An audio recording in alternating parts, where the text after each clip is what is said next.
I'd been working for the agency long enough to know when I was being fed a sanitized version of the truth. But when they briefed me about this particular operation, it didn't matter how much they polished it up. Something about it stank. I'm a case officer in charge of handling, let's just say, unusual projects. I'd been on missions that bordered on the insane, but nothing had prepared me for what I encountered. The operation started as a civilian scientific investigation, typical university stuff. A team of researchers from the University of Alaska Fairbanks had discovered a section of dense remote forest somewhere on the outskirts of Wrangell St. Elias National Park. Unlike the rest of the vast wilderness, this particular part of the forest was different. It wasn't just quiet, it was completely void of all sound. No birds, no wind rustling the leaves, no sign of wildlife. And according to the university, this eerie quietness was more than an oddity. It was scientifically impossible. The university team went out on a 7-day expedition to study the silent forest. When they missed their pickup time, the university reported them missing and requested the help of search and rescue teams. When the reports hit the upper echelons of government, we were brought in. The silence wasn't just affecting wildlife. The communication devices didn't work properly. No signals of any kind. GPS systems became erratic the moment anyone stepped foot inside the forest. Naturally, this raised all sorts of alarms for people like me, the kind of people tasked with ensuring things that shouldn't exist stay off the public radar. A new team was assembled, one that included me, security personnel, and a forest ecologist with decades of field experience, Dr. Jacob Holt. Dr. Holt wasn't some tree-hugging academic. He had spent 20 years studying environmental shifts in some of the most inhospitable places on Earth. Forests, jungles, the Arctic. When I first met him, he looked the part. He was rugged, weathered, with rough skin from spending most of his life outdoors. His piercing eyes told me he was one of those men who wouldn't break easily. Someone who had seen things. We were joined by 2 operators, masters in griefs, there to provide security. They were the muscle, here to protect us from anything we may run into in that forest. Their faces were unreadable as they stood at attention by the helicopter, decked out in tactical gear that looked more suited for a war zone than a forest expedition. I shook Dr. Holt's hand as we loaded into the chopper. "You've been briefed?" I asked. "Only enough to know that this forest is unlike anything I've ever seen," he replied. His voice had that quiet confidence that came from years of experience. As the helicopter's rotors roared and we descended into the skies, I couldn't shake the feeling that this was the beginning of something that I wasn't prepared for. The ride was uneventful. The view beneath us, a sea of endless forest stretching in every direction. The place we were headed was so remote, there weren't even trails leading into it. No one had any business being out there.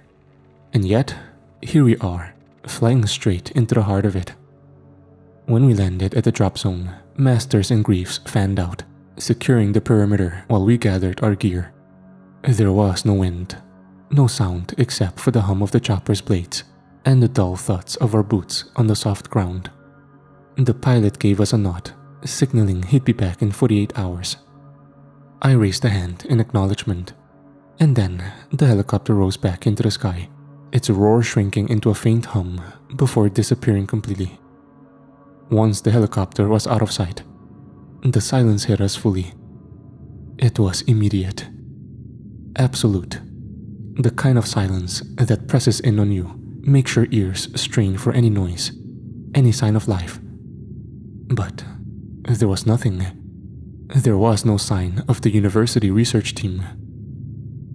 "Ready?" I asked Holt as we looked toward the forest. He nodded, squinting into the tree line. I've seen a lot of forests, but none like this. Holt adjusted the straps on his pack, glancing at the forest surrounding us. Welcome to the quietest place on Earth. The forest was dense, dark, and unwelcoming. Based on the university team's expedition plan, we were able to determine their campsite was about 12 kilometers from our drop zone. Their camp was our first planned target. I glanced at Dr. Holt, who was already focused on the forest ahead, his expression unreadable. Masters and Griefs seemed unfazed, their weapons held casually, but ready. Holt pointed towards the trees. We go in, keep a close formation. If anyone hears anything strange, sees anything out of place, speak up. We're not just dealing with a lack of sound here. What do you mean? Griefs asked. I mean, nature doesn't just turn off. Holt replied. No, there is something causing this. We ventured into the forest, the thick canopy blotting out much of the daylight overhead. I've been in some eerie places before and dealt with some unexplainable things, but this was different. I wasn't sure what I had expected, but the absolute silence that engulfed me wasn't it. Sure is something else, isn't it? Holt said quietly as he walked next to me. He didn't have to raise his voice. There was no other noise to drown out our conversation. No chirping birds, no rustle of the wind through trees. I nodded. Masters and Griefs moved with precision and purpose. Masters, the taller of the two, had that sort of casual confidence that only came with experience. Griefs seemed more skeptical, methodical, his sharp gaze scanning the forest as we walked. But even they, hardened as they were, seemed unsettled by the unnatural stillness. We walked all day before we made camp at the edge of a clearing just inside the tree line. Masters and Griefs busied themselves setting up a perimeter, their footsteps muffled by the thick, spongy forest floor. No one spoke much. We were all unnerved by the unnatural quiet, even though none of us would admit it. My own thoughts felt too loud in my head, and I found myself straining to hear any sign of life. There wasn't any. Tell me, Holt, I said as we unpacked our gear, breaking the silence. What exactly did the university team report before they went off-grid? Holt crouched down to check his instruments, the faint scratching of his pen against the paper sounding oddly loud. The initial team detected an acoustic anomaly in this region, no natural sound. It drew their attention because areas like this don't exist naturally, at least not for long. Animals move in, wind passes through, water flows, something always fills the space. And here, nothing, I said, stating the obvious. He nodded. They sent back some preliminary data showing that the forest was absorbing sound at a rate that defied explanation. Then, their transmissions became garbled. They went radio silent 3 days ago. The university was funding pure research. When it got weird, you all stepped in. Great. I looked around at the silent, still forest. So, any guesses? Holt was quiet for a moment, glancing at the trees. His eyes narrowed in thought. I don't know. This isn't my usual area of expertise. I'm a biologist, not an acoustician. But there's something wrong here. The air pressure feels off, almost like we're underwater, but without the sensation of depth. Masters joined us at the fire pit, sitting on a log he had dragged over. Feels like we're in a bubble, he said, his voice flat. The air feels heavy. I nodded. I had felt it too, a weird density to the space, like the air was pressing in on us. Griefs was pacing the perimeter, checking the motion sensors he had set up. He came over, his face grim. Nothing on the scanners, no heat signatures, no wildlife. No movement at all? I asked. Not even a squirrel, he said, shaking his head. I've never seen anything like it. We settled into an uneasy silence. The silence made it hard to focus, hard to carry on a conversation. Time seemed to stretch, and the usual sounds of a camp weren't there to ground us. I checked my watch. It felt like we had been on the ground much longer than we had. It was as if time had slowed along with the sound. As night fell, we set up our tents and tried to settle in. Night came quickly in the forest, swallowing the weak daylight with urgency. The silence became even more intense in the darkness, Lying in my tent, I could hear my own heartbeat, loud and consistent in my ears. But beyond that, there was nothing. No nocturnal animals stirring. It was unnatural. That night, I struggled to sleep. I don't know how long I lay there, my mind racing in the silence. But at some point, I became aware of something else. The sound was subtle at first, then grew louder. It didn't come from the outside, but from within. I could hear my own breathing. I could hear my blood pulsing through my veins, the creak of my joints when I moved. It was like my body had become amplified, every internal sound magnified in the absence of external noise. I tried to shake it off, but the longer I lay there, the worse it got. The absolute silence mixed with the sound of my bodily functions made me feel nauseous.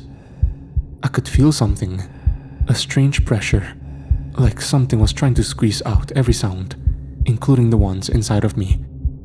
It made me feel ill. When I finally managed to drift off, it wasn't restful. My dreams were fragmented, filled with flashes of the forest, its trees towering over me, and a constant, suffocating silence pressing in from all sides. The next morning, we gathered around the campfire, though now it gave off no sound. I glanced at the others, but no one commented on it.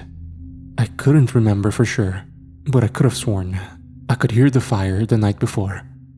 In the morning though, the fire was silent. No gentle crackling. Nothing. Just silent flames. Did anyone sleep well? I asked, though I already knew the answer. Holt rubbed his eyes, shaking his head. It's strange. I've spent weeks in forests before, but last night I could hear everything inside of me. My heart, my lungs, my joints. It was like the silence turned inward. Greaves and Masters exchanged glances, but said nothing. We need to keep moving, I said, pulling out the map. The university team set up their main camp about 5 clicks east of here. If we're going to find any answers, that's where we'll start. We packed up and began moving, determined to cover ground and get to the campsite.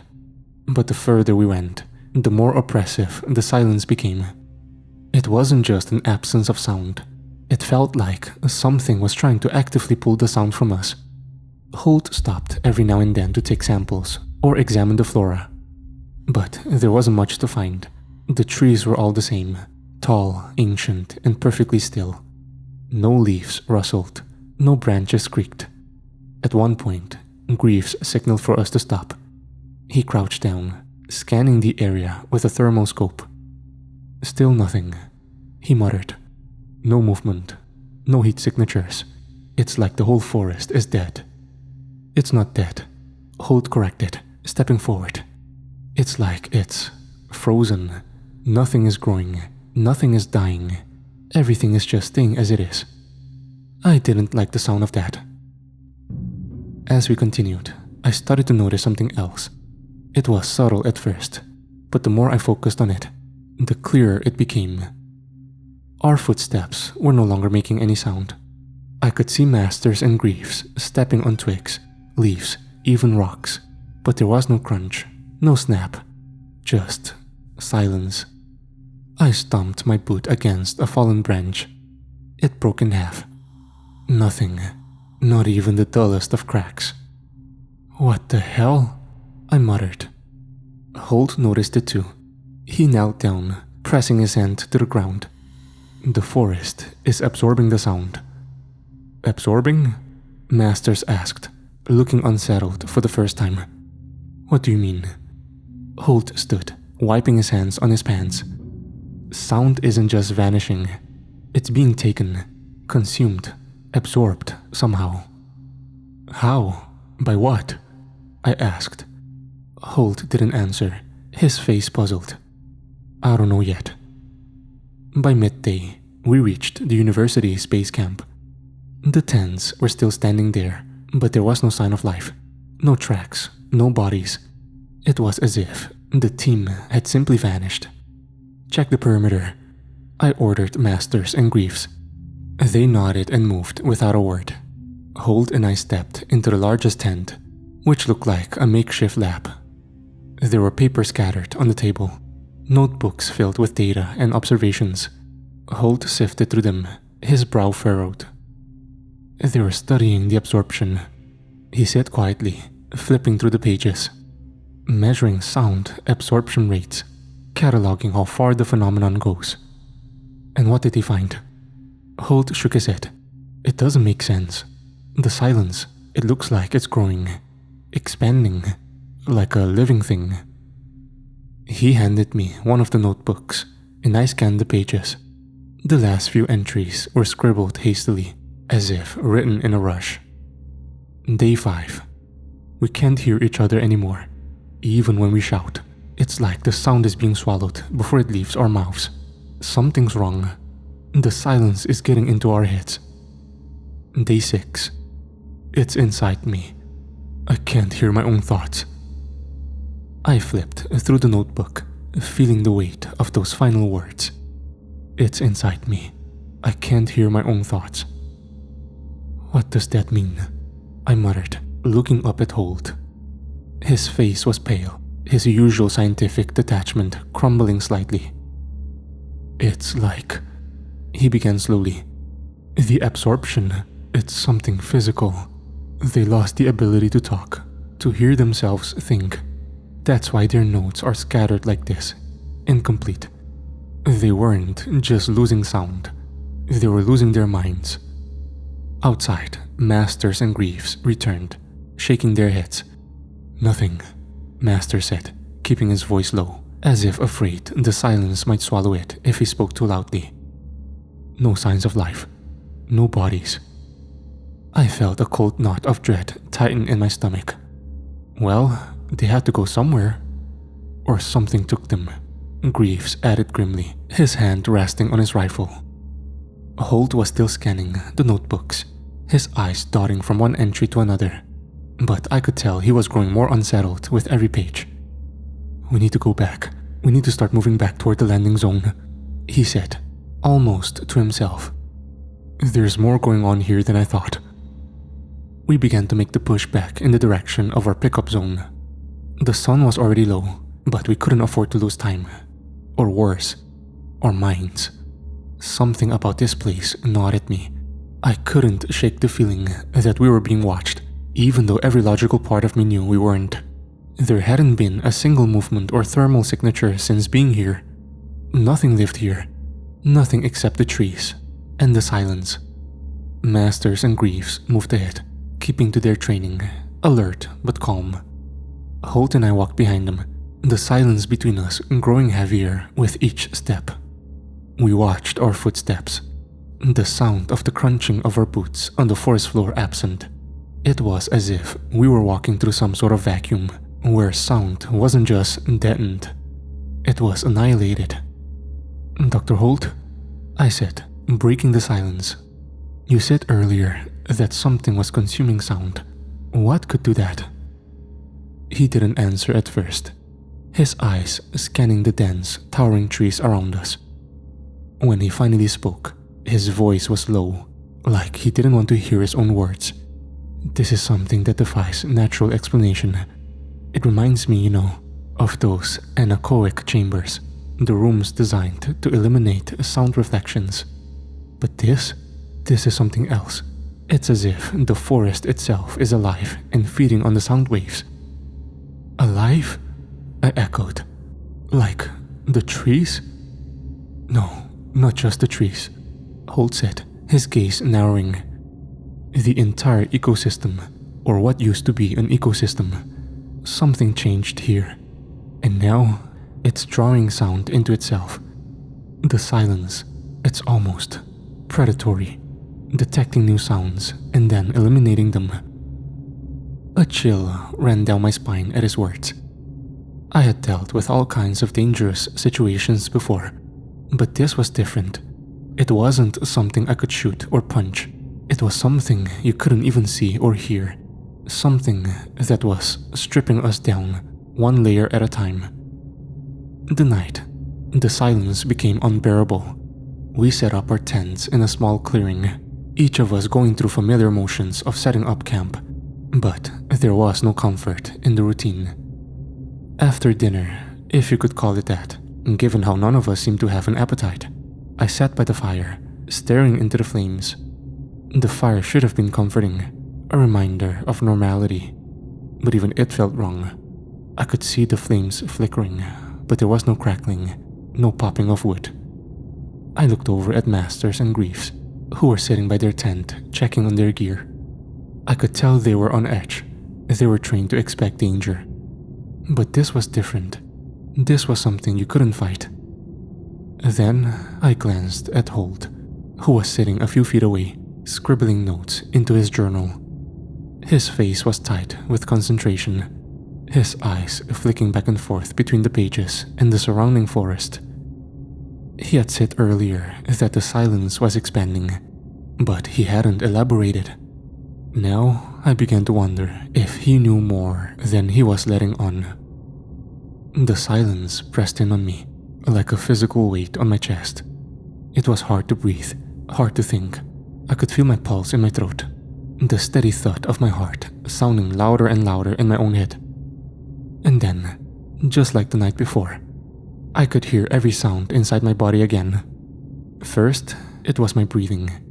Deep, slow inhales that felt unnaturally loud.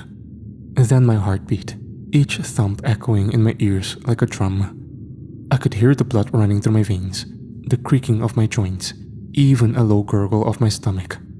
It was as if my body had become a machine, and every function was amplified. I looked over at Masters and Griefs, and I could see from the way they fidgeted that they were feeling it too. Griefs' fingers drummed lightly against his thigh, his eyes darting around the camp as if trying to find something, anything that made noise. But there was nothing. Nothing except our bodies. Holt closed his notebook and set it down beside him. "This place is wrong," he said softly, as if to himself. "Care to elaborate?" I said, growing impatient with his explanations. He hesitated, then sighed. Us. The sound of our voices. The sound of our bodies. Our footsteps. It's like we're being devoured, one sense at a time, one sound at a time. That night, sleep was impossible. The sound of my body wasn't just unsettling anymore. It was becoming unbearable. At some point, I drifted off. But when I woke up, I had no idea how much time had passed. I sat up in my tent, my head pounding, my mouth dry. I glanced at my watch only to find a blank display. That's when I realized something else. The sound in my head wasn't from my heartbeat. It was something external, something rhythmic, like voices. I threw open the tent flap and stepped out into the clearing. Holt, Masters, and Griefs were already up, standing at the edge of the camp, staring into the trees. Their faces were pale, their eyes wide with fear. "Do you hear that?" Masters whispered, his voice trembling. I strained my ears, trying to catch whatever sound had shaken them. For a second, there was nothing, just the oppressive silence that had become our constant companion. But then, faintly, I heard it, a soft sound like whispers, coming from deep within the forest. But it didn't make sense. We hadn't heard a single noise coming from anything else, natural or otherwise, since we'd arrived. No birds, no wind, not even insects. But now, in the dead of night, something was whispering out there. "What the hell is that?" Griefs muttered. "No idea," I said, stepping closer to them. I glanced at Holt, hoping for some kind of rational explanation. But he was just as frozen as the rest of us, staring into the trees like a man staring at the abyss. I don't know," Holt stammered, which was unsettling in itself. He was supposed to be the expert, the scientist, the man with the answers. But now, he looked like a scared child. The whispers grew louder, more defined. They were slow, deliberate, as if whatever was taking them was aware of us and taking its time, savoring our fear. Masters raised his rifle, aiming it towards the trees. But I knew deep down that bullets wouldn't do a damn thing here. Whatever was out there, it wasn't something we could shoot. It wasn't something that bled. Suddenly, the whispers stopped. The silence returned with a vengeance, heavier than before. It pressed against my eardrums, suffocating, almost as if it were trying to crush us. "We need to move," I said, my voice shaky but firm. "Get out of here now." Masters and Griefs didn't need convincing. They grabbed their gear without a word, their movements jerky and frantic. Holt, though, hesitated. He was still staring at the tree line, his brow furrowed. "This is impossible," he murmured. "This silence, it... Holt, we don't have time for this," I snapped, grabbing his arm. "We need to go." Reluctantly, he let me pull him away, but I could tell that his mind was racing, trying to wrap itself around what we were experiencing. And that's what scared me the most. If the smartest man here couldn't make sense of this, what chance did the rest of us have? We packed up camp in record time, each of us moving with a sense of urgency that bordered on panic. The silence around us seemed to thicken, growing more oppressive with every second. It was like walking through molasses. Every step felt heavy, like it took more effort than it should. I could barely hear my own thoughts, my internal monologue. The constant hum of my mind was being drowned out bit by bit, as if something was reaching into my head and muting it. I began having trouble forming basic thoughts. I glanced at the others and saw the same panic in their eyes. They were losing themselves too. Holt was scribbling furiously in his notebook as we moved, his hand shaking as he tried to capture what was happening. But even his notes had grown erratic. Half-formed sentences, fragments of ideas, nothing coherent. It was as if we were all unraveling. By the time we reached the next clearing, the silence had become something more than just an absence of sound. It was tangible, thick in the air like fog. And with it came the whispers again. Only this time, they weren't distant. They were close, too close. "Do you hear that?" Griefs whispered, his voice barely a breath. I nodded, unable to speak. My throat felt tight, as if the silence itself was choking me. The whispers became louder, purposeful, as if whoever it was, or whatever it was out there toying with us. "Move!" I hissed, grabbing hold and pulling him along. We had to keep going. The whispers stopped again. But this time, so did everything else. The air became still, and the weight of the silence crushed down on us with such intensity that I felt my knees buckle. And then, the real horror began. My ears popped. It wasn't like the dull, annoying sensation you get when you're changing altitude. This was sharp and painful, like something was forcing its way inside. I clutched my head, wincing. But when I looked around, the others were experiencing it too. Masters was on his knees, his face twisted in pain, his hands pressed against his ears. Griefs was swaying on his feet, eyes white with terror. Holt was shaking, blood trickling from his nose. But it wasn't the pain that scared me. It was the realization that, for the first time since we'd entered the forest, I couldn't hear anything, not even my own body. No heartbeat, no breath, no gurgle of my stomach. It was as if every sound, even the internal ones, had been snatched away.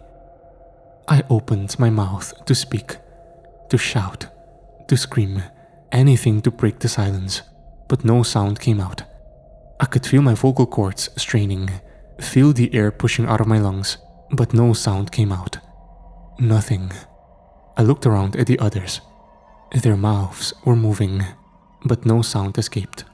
They were screaming too, but it was nothing but horrified faces and wordless cries, all swallowed by the silence. We tried to communicate with our eyes, with gestures, but it was chaos. Griefs pointed wildly toward the trees, and I followed his gaze, my heart racing. Something was moving. It wasn't whispering this time. It was shapes. Dark shapes barely visible against the backdrop of the forest. They flickered in and out of sight, like shadows caught between the trees. I reached for my sidearm, but my hands were trembling so badly I could barely hold it. Beside me, Masters and Greaves did the same, but I knew it wouldn't matter. Whatever was out there wasn't something we could shoot. We backed away, guns trained on the approaching shadows. Masters fired his rifle at the shadows, but it was pointless. I saw his muzzle flash, but no sound came out. It did nothing to stop the shadows from suddenly surrounding Dr. Holt, causing him to drop to his knees. Holt's notebook slipped from his hands and hit the ground, pages scattering. His eyes were wide, and his mouth moved in a silent scream. And then, he collapsed. I don't know how long we stood there, watching as Holt's body was being surrounded by shadows, swallowed by the silence. It was as if he had been absorbed into a void, and I knew deep down that the same fate awaited us. I grabbed Masters by the shoulder and pointed towards the trees. He nodded, understanding what I couldn't say. We had to get out of the forest. Now! We took off running, our footsteps completely silent as we sprinted through the trees. I could feel my lungs burning, my legs screaming for rest. But I couldn't hear it. I couldn't hear anything. Behind me, Greaves stumbled, falling to the ground. I turned back, reaching for him. But when I did, I realized that the shadows were surrounding him, closing in. I knew that there was nothing I could do. I watched helpless as Greaves was swallowed by the silence, just like Holt. Masters and I kept running. I didn't know where we were going, if there even was a way out. But we had to try. We had to survive. But in the end, the silence always seemed faster. I don't know how I made it out. All I remember is running, feeling the crushing weight of the silence in my chest, in my mind, until it was all I knew. I kept running and running, until eventually, somehow, I made it. But I was alone. Masters was gone. Greaves was gone. Holt was gone. I stumbled my way through the forest until finally, I burst through what felt like an invisible barrier. The perimeter where the silence, whatever it was, ended. Suddenly, sound exploded back into existence. The wind, the rustle of leaves, the sound of insects, the distant call of a bird, and the sound of my own ragged breath. The sudden influx of sound overwhelmed my senses, nearly making me double over in a wave of headache and nausea. I had made it out, but I knew the horror lingered just behind me. I walked until my legs couldn't take anymore, before I stopped and set up a makeshift camp. I endured the cold for 3 more days, while I mentally wrestled with the memories of what had occurred. Eventually, I made my way to a high enough point to signal one of the search helicopters that had been hovering over the area after we had missed our 48-hour pickup time. The sound of the rotor blades was a sweet melody of hope, bringing me to safety away from the nightmare of that place. But even now, as I sit here, writing this, I have trouble hearing my own thoughts. I'm terrified that maybe, just maybe, I brought a piece of that forest back with me.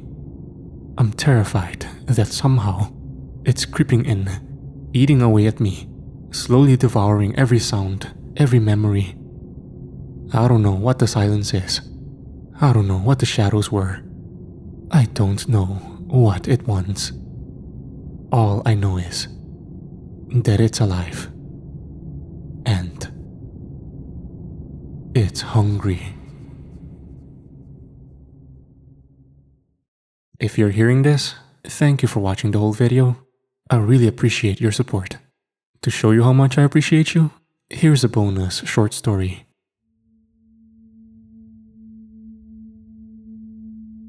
I sat up suddenly in bed, sweating and breathing heavily. Something felt off. The sheets under me were smooth, but felt like they had no texture. I ran my fingers over them, But it was like my nerves couldn't register the touch properly anymore, like my senses had been muffled by a thick fog. The air was dense, and the dim light coming from a bedside lamp seemed to have a strange vibration. My heart pounding in my chest, an immediate sense of dread washing over me. The window looked out into the blackness of the night, a void that seemed to stretch on forever. And yet, it felt like something was watching me from the darkness. And then, something changed. I wasn't lying in bed anymore. I wasn't even standing. I was floating? No, falling. But not down, up. Gravity had flipped, like a switch, and I was being pulled through the ceiling as if it didn't exist anymore. My mind couldn't process it at first, like it was stuck in a loop of denial. There was no transition, no sensation of breaking through solid material. I just slipped through. My heart raced as panic set in, limbs flailing in the empty air. I was being dragged upwards, faster and faster toward the night sky. My room disappeared beneath me, shrinking into nothing. I saw the roof of my house, my street, my town below, but they weren't familiar anymore. They looked distorted, as though I was seeing them through ripples of water, warped and twisted. I accelerated faster up towards the stars. The night sky began to change as I accelerated upward. The sky above was no longer black. It was pulsing with hues, reds, greens, yellows, colors that felt impossible. And the stars, if they were even stars, seemed to shimmer in patterns that felt alive, writhing in the sky like they were putting on a show for me. My breath came in ragged gasps, my body fighting the surreal sensation of weightlessness. Every instinct in me desperately tried to grab a hold of something, anything. But there was nothing to grab onto, just the endless sky. What is happening? My mind scrambled for answers, but the thoughts came disjointed, fragmented. The world had turned on its head. No, reality had. Before I could scream, the stars themselves seemed to expand, each one growing larger and larger until I realized they weren't stars at all. They were openings, holes, gateways into something else, something far beyond my understanding. And then I saw it. A ship. Not a ship like the ones we know. No metal hull, no lights blinking, no engines burning. This thing, it was alive. A mass of shimmering, undulating flesh and darkness, pulsating with veins that stretched into infinity. The closer I got, the more everything around me lost shape and meaning, bending and folding in on itself, as though reality was being torn apart. I didn't want to get closer. Everything in my being was screaming no, but I was being pulled faster and faster. And then, everything stopped. It was as if I blinked, and I was suddenly inside of it. The ship? The creature? I couldn't tell anymore. I was surrounded by a pulsating glow, and I could feel it in my mind. The space around me was filled with a low, vibrating hum that penetrated my bones. The sound wasn't just something I heard. It was something I felt deep inside me, like the vibration of my own blood was shifting to match it. I tried to scream, but no sound came. My throat was paralyzed, my mouth open in a silent cry of terror. The walls, if you could call them that, were smooth and veiny, glistening with a slick, oily substance that moved in slow, deliberate waves. It was like I was inside a lung, or a heart of some grotesque living machine. Every inch of this place felt sentient, aware of me, of my fear. The air was thick with a metallic tang, like iron, and it felt as though something was crawling on my skin, something invisible. That's when I saw them. They weren't like any aliens from movies or books. No little gray men or insectoid creatures. No, these things were impossible. They defied shape, flickering in and out of existence, their forms bending and stretching in ways that hurt my eyes, like looking at something beyond the third dimension. Their skin, if it could be called skin, shimmered with translucent patterns, like galaxies spiraling across them, as though they contained entire universes within them. And they spoke, not in words, but in thoughts. My mind felt like it was being ripped apart as their presence pushed into my consciousness, probing, searching. I could feel them rummaging through my memories, my thoughts, my very essence. It was like they were dissecting my soul, peeling back layers of who I was to examine something much deeper. "You are ready," the thought came. It wasn't a voice, not in the traditional sense, but a deep, resonating vibration in my mind. I could feel the weight of those words pressing down on me, crushing me from within. Ready for what? I tried to think, but the question came out broken, fragmented. I didn't know what I was asking, or who I was asking it to.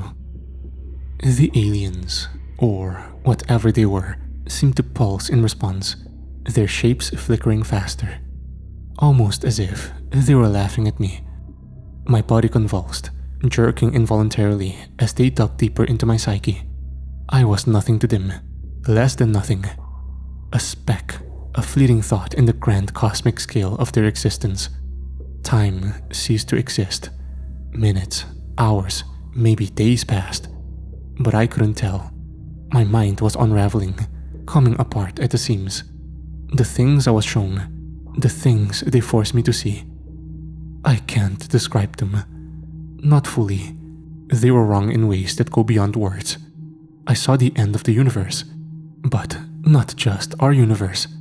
I saw other realities colliding and merging, being torn apart by forces beyond comprehension. I watched entire universes be born and then die. I saw beings of light and darkness, things that existed outside of time, feeding on entire galaxies. I saw what comes next. And then, as quickly as it had begun, it ended. The floor of the ship disappeared, revealing the endless space below. I was falling again, this time down. My body spiraled through the void, falling faster and faster, until I was back in my bed. My room was there, my house. Everything was as it had been. I sat up, gasping for air. My heart pounded in my chest, the echoes of that strange, pulsating hum still vibrating in my bones. I looked outside. The sky was clear, the stars twinkling innocently above. But I knew they were out there, watching. I know now, they're always watching, and I can feel them every night. Just beyond the edges of reality. I'm terrified to slip through again.